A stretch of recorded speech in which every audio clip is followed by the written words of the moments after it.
You're not living in freedom, you're living in a showroom. Your thumb keeps moving like it's trying to erase a feeling. You flick through a feed, then a menu, then a carousel of shows, then back to the feed again. And the whole time your body is whispering the same thing. Pick something, pick anything, don't sit in the silence. The modern cage doesn't slam shut, it purrs. It offers you options the way a casino offers you lights.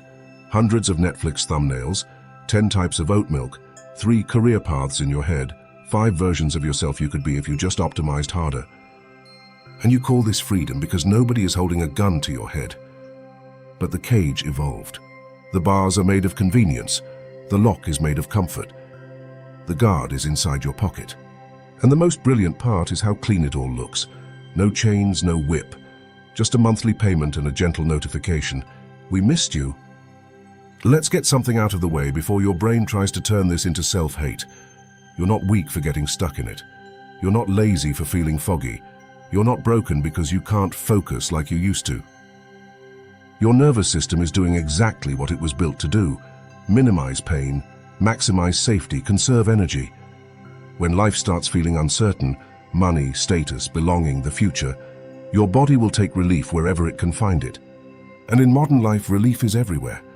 It's packaged, flavored, delivered, recommended, and made frictionless. The system, culture, incentives, the machine doesn't have to force you, it just has to seduce you. When you're exhausted, choice feels like control. When you're anxious, consumption feels like self-care. When you're lonely, being perceived feels like connection. That's not a moral flaw, that's a predictable strategy. But it comes with a cost, because the choices you've been given are mostly cosmetic, like picking the color of your cage. You can choose which show to watch while your attention gets harvested. You can choose which aesthetic to wear while your identity gets shaped by trends. You can choose which productivity app to use while your time gets fed to someone else's goals. You can choose, but you can't really decide. And there's a difference. Choice is clicking. Decision is committing. Choice is dopamine. Decision is direction. Modern life floods you with choices, so you never have to sit still long enough to feel what you actually want. It keeps you busy rearranging furniture in a room you never chose to live in. Think about the tiny ritual that happens in your living room. The lights are low. The day was loud. Your brain is still vibrating from emails, tiny humiliations, forced smiles, and that weird meeting where everyone pretended the deadline wasn't insane. You sit down and open Netflix, and suddenly you're not watching anything. You're auditioning content. Your eyes bounce across thumbnails like you're scanning for a door out of your own skull. You keep telling yourself you're relaxing, but your jaw is tight. Your leg is bouncing. You land on something, then second-guess it. You back out, you scroll again. Not because you're picky, because you're trying to buy a feeling with a selection. That's what the comfortable cage does. It teaches you that your discomfort can be solved with a better option, and it trains you to avoid the one thing that would actually free you. The ability to sit inside discomfort without outsourcing your soul to a menu. Here's the darker mechanic. The cage isn't just the options, it's what the options replace. They replace boredom, which used to be the doorway to thought. They replace loneliness, which used to push you toward real connection. They replace dissatisfaction, which used to create change. Now those feelings get patched over like a crack in a wall. You don't repair the structure, you slap on a poster, and the poster is always for sale. People talk about modern slavery like it's a dramatic metaphor, but look at how clean the leash is now. It's a line of credit. It's a payment plan. It's buy now, pay later. It's the smooth, friendly lie that you can have the life you want immediately, without the boring part where you become someone who can actually sustain it. Debt is the most polite cage ever invented. It doesn't shout, it smiles, it says, enjoy. Then it quietly claims your future hours. You go to work to pay for the things you bought, to feel better about going to work. That loop is not an accident. It's a perfect little engine. You don't need a tyrant when you have autopay. And while you're running that loop, the algorithms are learning you, not in a sci-fi way, in a boring, profitable way. They learn what makes you click. They learn what makes you angry. They learn what makes you insecure. They learn what makes you want to prove yourself. Then they feed you more of it, like a bartender who knows you're trying to numb out and keeps refilling your glass without asking. You think you're exploring the internet. The internet is exploring you. And slowly, without a dramatic moment, your tastes stop being yours. Your opinions get nudged. Your attention gets redirected. Your desires get standardized. The cage doesn't need walls when it can shape the direction you walk.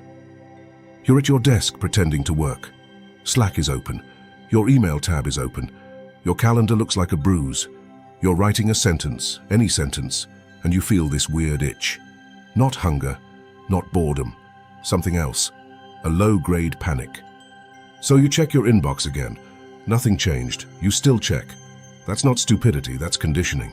Your brain learned that checking might deliver a reward, a message, a problem solved, a tiny hit of importance. And the possibility of reward is more addictive than reward itself. The cage runs on maybe. Maybe there's a new email. Maybe there's a like, maybe there's a text. Maybe there's a sale. Maybe there's a better option. Maybe is a slot machine word, and you're living in a casino that calls itself a lifestyle. The cruelest part is how the cage makes you blame yourself. You say, I have everything, why am I not happy? You say, other people handle this, why can't I? You say, I'm just unmotivated. No, you're overstimulated and underdirected. You're drowning in inputs and starving for meaning. And meaning is dangerous to the machine because meaning makes you harder to sell to. A person with meaning can tolerate boredom. A person with meaning can say no. A person with meaning doesn't need to buy a new identity every season. So the culture gives you substitute meanings. Personal brand, hustle, aesthetics, glow-ups, hot takes, optimization. It hands you a costume and calls it a self. And it works because being seen feels like being loved when you're touch-starved and time-poor. Here's the trapdoor truth you don't like admitting. A big part of your freedom is just the freedom to choose your distractions, not your life, not your values, not your time, your distractions. The cage isn't only outside you, it's inside the part of you that's afraid of being nobody. That fear is the real warden. Because if you slow down, if you stop buying, if you stop performing, something ugly rises up. The question of what you actually want when nobody is watching. And that question is terrifying, because it might reveal that the life you've been chasing isn't yours. It might reveal that you've been collecting approvals like a person collecting receipts, proving you existed. So you stay busy, you keep choosing, you keep moving, because motion feels like progress. But progress is not movement. Progress is sacrifice. Progress is saying no to 99% of the menu. And the machine hates that, because the machine is built on your constant micro yes. Yes to notifications, yes to upgrades, yes to the feed, yes to the little purchases that feel like control, yes to the identity you can wear without earning. Let me say it in a way you can't unhear. The modern cage is a padded room where you get to decorate the walls, and every decoration is sponsored. That's cognitive dissonance, when your mind protects the story because the truth would require change. The story is, I'm free, I'm choosing. The truth is, I'm being guided. Guided by status incentives, guided by convenience incentives, guided by fear of missing out, guided by a culture that treats attention like oil. Here's a clean, cuttable truth you can carry around like a knife in your pocket. You don't live in an economy anymore. You live in an attention farm. Your focus is the crop. Your insecurity is the fertilizer. Your scrolling is the harvest. And the machine doesn't need you happy. It needs you hungry. Hungry for novelty. Hungry for validation. Hungry for the next version of yourself. That hunger keeps you consuming, and consumption keeps you tired, and tired people don't revolt. If this is hitting you, good. Not because pain is good, because clarity is. And clarity is where the exit starts. Not the fake exit where you delete one app and pretend you're reborn. Not the fantasy of moving to the woods. Realistic exits. Small, brutal shifts that make you less profitable to the machine and more present in your own life. Stop worshipping choice. Start worshipping commitment. When you have endless options, you live like a browser with 30 tabs open. You feel busy, but you can't breathe. The cure isn't more options. It's fewer. Not as a productivity hack, as an identity move.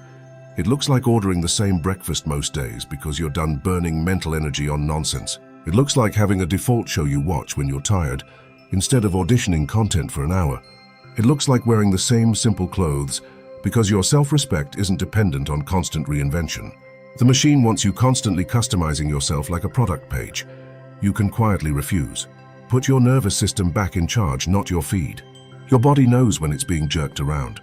You feel it in your chest, in your jaw, in the way your breathing becomes shallow when you're doom scrolling.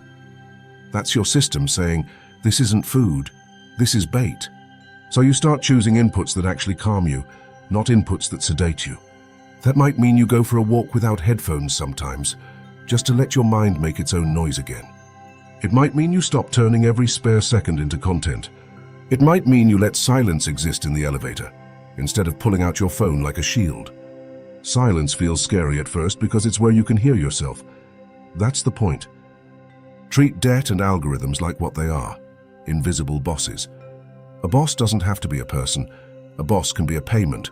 A boss can be a recommendation engine. A boss can be the fear of being irrelevant. So you start making choices that reduce how many invisible bosses you have. Maybe you stop upgrading your life on credit just to keep up with an image. Because the cleanest freedom you can buy is the ability to say, I don't need that. And when you can say that, your whole posture changes. You stop being a consumer first and a human second. You start becoming unmarketable in the best way. Permission for other people's opinions to rate you. Permission for a bank to claim your future hours. Permission for an algorithm to shape your mood. You didn't lose freedom overnight. You traded it for comfort, one tiny swipe at a time until the trade felt normal. And the scariest part is, you can feel trapped while still being praised. Because the cage gives you enough dopamine to stop you from asking the only question that matters. Who benefits from the way you live? Notice what's happening here. None of these exits require you to become a monk. None require you to win the system. This isn't about moral purity. It's about leverage. Freedom isn't having unlimited choices. Freedom is having the capacity to tolerate discomfort long enough to choose what actually matters. That's it. That's the whole thesis. You can't be free if you can't sit with boredom. You can't be free if you can't disappoint people. You can't be free if you can't say no to convenience sometimes. Boring is underrated. Boring is where your mind stops performing and starts living again, because the cage feeds on your need to be interesting. It sells you tools to polish yourself, and then it sells you the anxiety you need those tools to survive. That's why you can have a beautiful apartment and still feel like you're suffocating. The cage isn't your location, it's the constant internal audition. You don't need more freedom as branding. You need freedom as alignment. Alignment is waking up and doing fewer things that make you hate yourself later. Alignment is spending money in a way that doesn't chain you to a job you dread. Alignment is consuming less and creating more, not because creating makes you special, but because creation returns you to agency. Even something small, making dinner without filming it, writing one page without posting it, reading without turning it into an identity. Agency is the opposite of the cage, and agency is quiet, awkward, and unsexy at first, because the cage trained you to need constant stimulation like a pacifier for adults. So when you start pulling away, you feel withdrawal. Not from a substance, withdrawal from noise. That's why you keep going back. That's why you say, I can't do it. It's not willpower, it's regulation. But once you see it, you can't unsee it. You start noticing how many of your choices are just impulse relief. You start noticing how the feed doesn't end because it's not meant to end. You start noticing how the nicest looking cages are the hardest to leave because they don't feel like cages. They feel like home. And that's the point. The modern cage doesn't punish you, it comforts you into compliance. So the real rebellion isn't anger. It's sobriety. It's choosing fewer things on purpose. It's being harder to manipulate because your attention isn't constantly for sale. It's becoming the kind of person who can sit in an unfilled moment and not panic. The machine can handle your outrage. Outrage is engagement. It can even handle your self-improvement. Self-improvement is a market. What it can't handle is your calm refusal to play.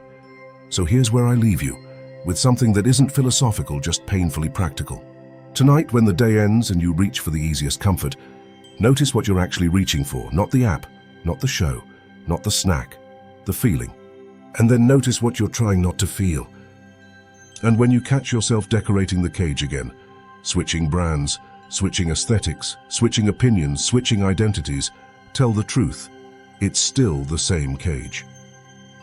The only real freedom you'll ever touch is the moment you stop calling the menu a life.